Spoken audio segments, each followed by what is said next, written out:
What is going on, ladies and gentlemen, and welcome back to Crimes of Musical Shock, where I, Rennie P, review the many albums, both classic and recent status, that have come across my life's listening radar.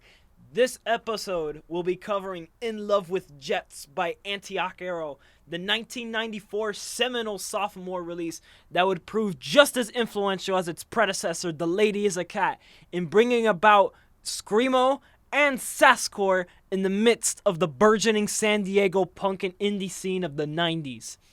Now, when talking about Antioch Arrow, it is important to know how chaotic this album sounds in its short 13 to 14 minutes, and more so than their debut. Not a single song here lasts for more than 2 minutes on its own, each one being its own explosive burst of free improv-ish styled noise with some level of structure behind it, much in the vein of free jazz, to a degree.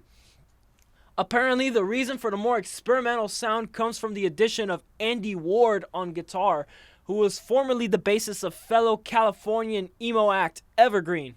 Now, while I'm not sure how there exists a musical connection between the two bands through Andy, as they both sound wildly different from each other where Andy is present, I can tell you one thing for sure that they do share in common with each other, and it's likely through his melodicism, which for Antioch Arrow will become a little bit more apparent as he returned to his bass on their posthumous and more gothic-tinged, birthday party-inspired follow-up, Gems of Masochism. The distortion does kind of cloud things up a bit on the album here, but the approach remains generally the same, albeit more avant-garde in nature.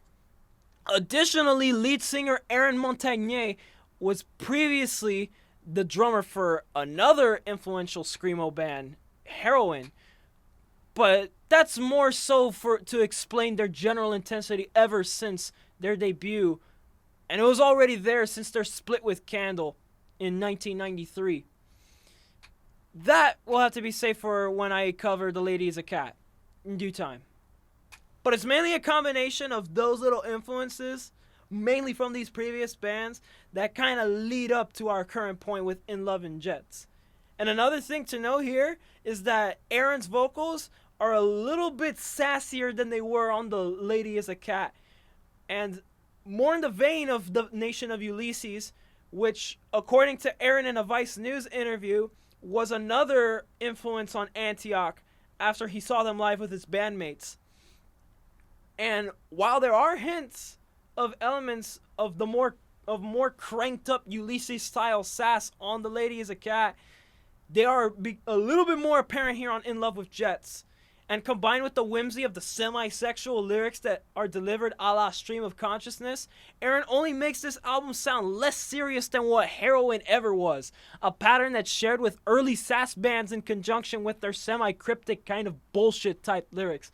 I guess that partly ties into the more spastic musical approach on here, as I can see parallels between this album and the work of said sass bands of the time, like my personal heroes Brainiac and Arab on Radar.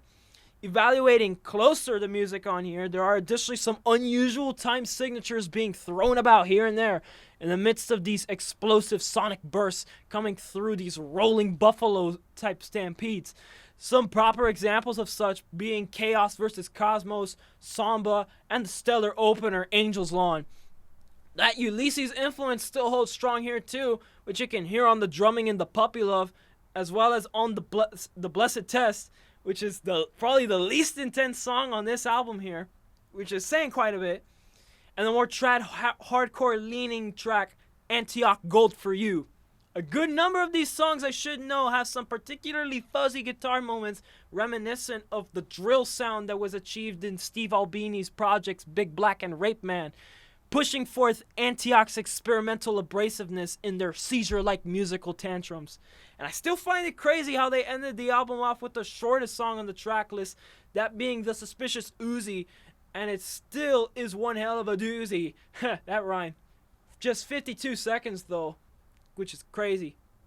Now, while In Love and Jets may be a bit of a messy amalgam of early screamo with an experimentally dissonant twist, Antioch Arrow, I think, were able to hit their truest stride with this album before becoming posthumously the Gothic Twinks they'd essentially be known for on their final album, Gems of Masochism. And I think it's worth mentioning that within screamo circles, they're not really talked about as much, despite having a very wide formative influence in its early years.